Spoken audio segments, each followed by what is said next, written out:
En Ariège, une mobilisation d'agriculteurs a dégénéré en affrontement entre manifestants et forces de l'ordre. Les gendarmes ont pris le contrôle de la ferme peu avant 23 h le 11 décembre. D'autres mobilisations en France sont attendues dans les prochains jours. Dans la journée du 11 décembre 2025, plusieurs centaines d'agriculteurs, notamment de la Coordination rurale et de la Confédération paysanne, se sont rassemblés devant 7 fermes au Bord-sur-Arise dans l'Ariège. La raison, ils voulaient empêcher l'abattage de plus de 200 bovins après l'annonce d'un cas de dermatose nodulaire contagieuse dans un élevage du village. La mobilisation était d'abord calme.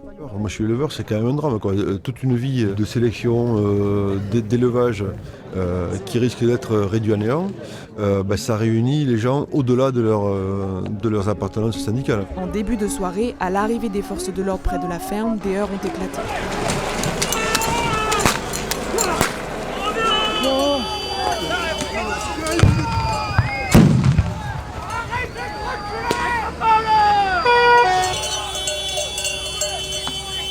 Vers 22 h, environ 200 manifestants étaient encore présents selon les gendarmes qui ont annoncé prendre le contrôle de la ferme quelques minutes après.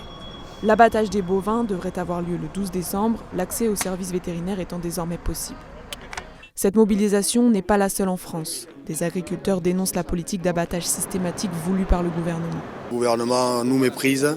Les moyens qu'ils ont mis pour abattre un troupeau dont seule une vache était malade, j'ai pas de mots. Il y a un contexte agricole qui est très chaud et qui risque de repartir peut-être lundi, peut-être début d'année. Voilà, s'il faut choisir, mais là on y est. Jusqu'ici, la réglementation visant à éviter la propagation de la maladie prévoit que tout le troupeau concerné soit abattu et l'instauration de zones réglementées dans un rayon de 50 km autour du foyer.